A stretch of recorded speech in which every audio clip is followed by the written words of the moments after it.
तो को बेच आवे जो कोई लई ले मोल। नींदरिया तो को बेच आवे जो कोई लई ले मोल।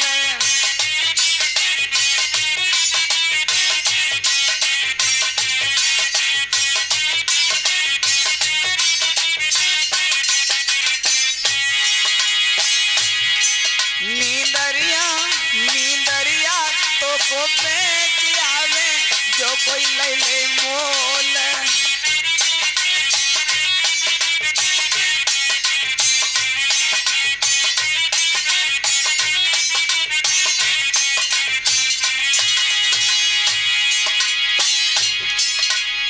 पार्वती भोला से बोली कथा सुनाई दे मोए।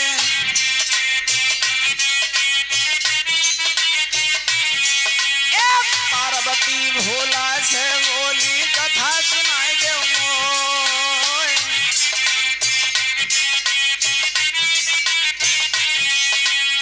भोलेनाथ कथा में लगी है पार्वती गई सोई।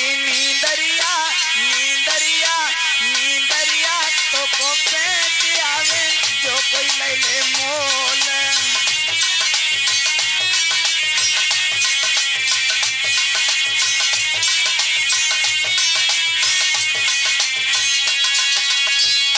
अब पार्वती तो सो गई, हुंकारा देती नहीं। इधर वो तोते का अंडा, उसमें आत्मा थी।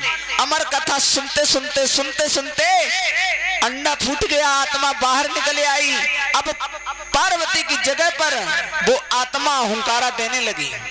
भोले बाबा ने देखा कि हुंकारा बराबर आ रहा है। सती जी की आंखें लगी हुई हैं। सती जी को जगाया। सती वो पार्वती उठ के बैठ गई। है महाराज, जवाब दिया। हम कथा सुनाने में लगे, तुम सो रही हो? कि नहीं महाराज, अभी यहाँ की लगी, अभी जल्दी में ही लगी। जवाब दिया, एक बात हमें ये बताओ, तुम सो गई, फिर हुंकारा कौन दे रहा है? जवाब दिया, हुंकारा कौन दे रहा? हम दे रही थी। जवाब दिया, तुम दे नहीं रही थी। जरूर कोई आत्मा है यहाँ पर, जो आत्मा है वो बाहर आ जाए, अन्यथा मैं श्राप दे करके भस्म कर दूंगी उस आत्मा को। वही आत्मा तोते के अंडे से निकली हुई भोले बाबा के त्रिशूल के आगे से जाकर के निकल गई। भोले बाबा ने त्रिशूल उठाया, उसी आत्मा के पीछे भाग खड़े हुए। भागते चले गए। इधर व्यास जी की पत्नी अपने छत पर ठाड़ी होकर के अपने केसों को सुखा रही थी, और जो अंगड़ाई ली वैसे ही आत्मा ने उनके गर्भ में प्रवेश कर लिया। भोले बाबा उनके दरवाजे पर पहुंच के व्यास जी से कहा कि देखो व्यास जी, तुम्हारे घर में हमारा चोर छिपा हुआ है और आपकी बहुत कृपा होगी, मेहरबानी होगी जो आप उस चोर को मुझे दे दो। व्यास जी बहुत चिंता में छा गए कि हमारे घर में चोर हैं, और वो भी आप कह रहे हो हमें और हमारी पत्नी को बाहर निकाल लो, पूरे घर की तलाशी ले लो, जहां चोर दिखाई देता हो उसे ले जाओ। जवाब दिया, वहां नहीं, तुम्हारी पत्नी के गर्भ में बैठा हुआ है। व्यास जी कहने लगे, बातें कैसी कर रहे हो? जवाब दिया, मैं सत्य कह रहा हूं। अब इधर वो आत्मा 1-2 दिन नहीं, 11,000 बरस तक गर्भ में वास करती रही। क्यों? कि बाहर निकलेंगे तो भोले बाबा मार देंगे। 11,000 वर्ष के बाद जब आत्मा बाहर निकली, और निकलने के बाद सीधी वन के लिए भाग गई।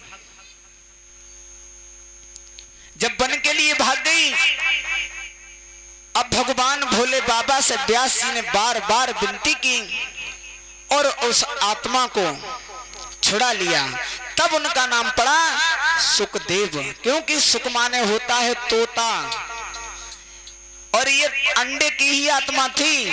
लेकिन जब अमर कथा सुनने को मिली तो प्रकांड विद्वान हो गई।